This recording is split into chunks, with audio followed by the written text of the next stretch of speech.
Bonjour chers amis et bienvenue dans Quelle semaine? Cette semaine, bien qu'estivale, est chargée d'événements graves, tous atténués par cette espèce de somnolence imposée toujours au même rythme par les vacances. D'abord, il y a le Niger. Le Niger, c'est loin, c'est très loin de Brégançon, à tel point qu'on a même l'impression que ce qui s'y passe n'arrive pas dans cette baie où les baignades de bébés coûtent, paraît-il, 60 000 euros. Bon, passons, tout ça c'est du petit fait divers, sans importance. Ce qui se passe au Niger, en revanche, est très très grave et très important, et malheureusement on ne semble pas y prêter l'attention nécessaire. Le 26 juillet, loin de nous, un coup d'État éclate au Niger, renversant le président, proche de la France, ami de la France, servant les intérêts de la France, Mohamed Bazoum. Macron, toujours bien renseigné sur les mondanités, ne semble pas avoir été prévenu par nos services de ce qui se préparait au Niger, malgré les 1500 soldats qui y stationnent. Le jeudi 10 août, le général Tiani, qui est le chef de la garde présidentielle, prend le pouvoir au nez et à la barbe de tous nos képis présents là-bas. L'événement a un peu dérangé les vacances du pouvoir et commence maintenant vraiment à bien le compliquer. On a essayé plus ou moins de mettre les choses sous silence, mais c'est grave, c'est très grave. À tel point que hier, sauf erreur de ma part, la CEDEAO a ordonné le déploiement de sa force en attente pour restaurer l'ordre constitutionnel démocratique au Niger. Est-ce que des troupes vont être envoyées là-bas? Est-ce qu'on s'achemine vers un conflit armé pour le rétablissement de l'ordre constitutionnel? Les putschistes ont dit que si la CEDEAO intervenait, l'ancien président de la République serait éliminé. Donc, on est là en attente de savoir ce qui va se passer. Mais ce qui est grave, et qu'on ne dit pas assez, c'est que la junte, maintenant au pouvoir, par ce coup d'État, comme si un coup d'État en Afrique entre nous était quelque chose d'extraordinaire, pourrait dénoncer les accords par lesquels le Niger s'engageait tout simplement à bloquer les migrants. Et oui, toujours la géographie. Le Niger, et toujours les migrants bien sûr, le Niger est situé au centre du Sahel, qui est le point de transit crucial, essentiel, quasi incontournable pour le passage des migrants qui cherchent à rejoindre l'Europe par la Libye. Donc le verrou nigérien monnayé est indispensable. En 2015, le Niger s'est positionné comme le rempart de la politique migratoire de l'Union européenne, contre bien sûr un important financement. Ben oui, Erdogan a fait des petits, c'est comme ça, et contre euros sonnants et trébuchants, les pouvoirs nigériens ont cherché à endiguer les flots migratoires. On considère qu'en 2016, à peu près 95 200 migrants auraient été arrêtés. Ce qui montre à quel point on cherche à mettre des barrages. Mais on se garde bien de mettre les barrages nécessaires, faciles finalement, qui seraient les frontières à l'intérieur des pays. Ça, on n'y a toujours pas recours. On préfère dépenser de l'argent pour constituer des frontières à l'extérieur. Alors, avec les événements qui se sont produits, l'Union européenne s'engage dans une suspension totale des activités et des programmes mis en place avec les autorités nigériennes, y compris, bien sûr, celles liées au contrôle des frontières. Et là, ça va être la difficulté parce que c'est un lieu de passage qui, s'il est désarmé, va ouvrir véritablement les vannes. Le coup d'État pourrait marquer donc la fin de cette coopération, ou en tout cas amener à la revoir. Peut-être devra-t-on payer d'une manière erdoganienne un peu plus cher. Alors on peut craindre, bien sûr, selon l'usage stratégique des questions migratoires, par la junte militaire, c'est comme ça qu'on parle dans les universités, une attitude différente, voire une attitude de surenchère financière. Alors, le Niger, c'est aussi bien sûr des ressources économiques, hein. Euh, c'est le troisième ou le cinquième fournisseur d'uranium pour la France. Voilà, la situation est donc particulièrement délicate, d'autant plus que si un conflit venait à s'installer au Niger, il profiterait à qui? À Daesh, bien évidemment, qui rôde tout autour, voire même rôde à l'intérieur, et qui profiterait de toute déstabilisation pour avancer un peu plus.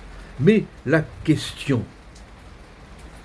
qui demeure intacte et que je vous pose, est-ce qu'on a encore intérêt aujourd'hui à être le gendarme de l'Afrique?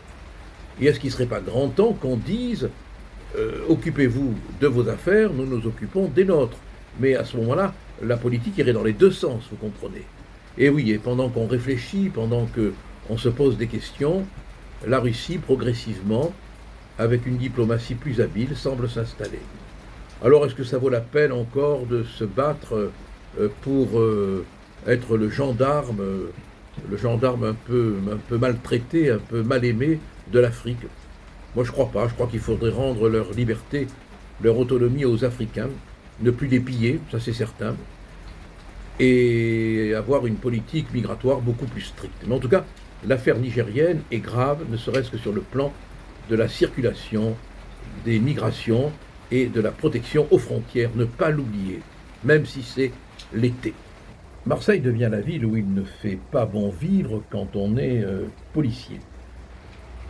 3 policiers du RAID, cette unité d'élite, ont été mis en examen il y a très peu de temps et placés sous contrôle judiciaire à la suite du décès de Mohamed D. Il est décédé, c'est toujours d'une grande tristesse bien évidemment, on ne polémique pas là-dessus, à la suite d'un arrêt cardiaque survenu dans la nuit du 2 juillet dans le cadre des émeutes. Il a reçu un choc violent au thorax et il a été démontré que les blessures mortelles proviendraient, soyons prudents, d'une munition spéciale utilisée par le RAID. Donc c'est dans ce contexte que les policiers ont été mis en examen. D'abord, première question.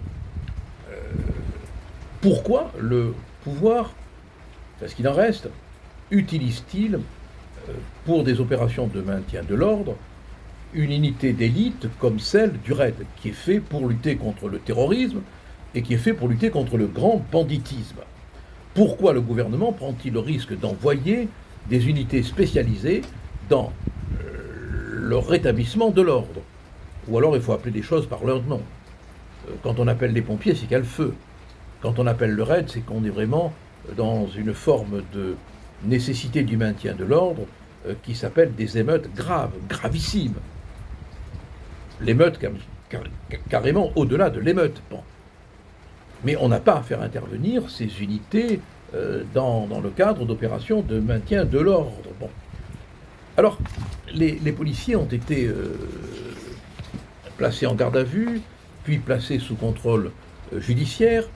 Dans un premier temps, Mohamed était présenté comme quelqu'un qui passait par là vers minuit. Et puis, l'examen des vidéos a permis d'établir que, d'après la déclaration du parquet, bien sûr, qu'il cherchait à s'emparer, en poursuivant un voleur, du sac dans lequel il y avait le butin. En quelque sorte, c'est le voleur du voleur, d'après le parquet. Donc on n'a pas du tout affaire à un simple promeneur un soir d'émeute, pas du tout.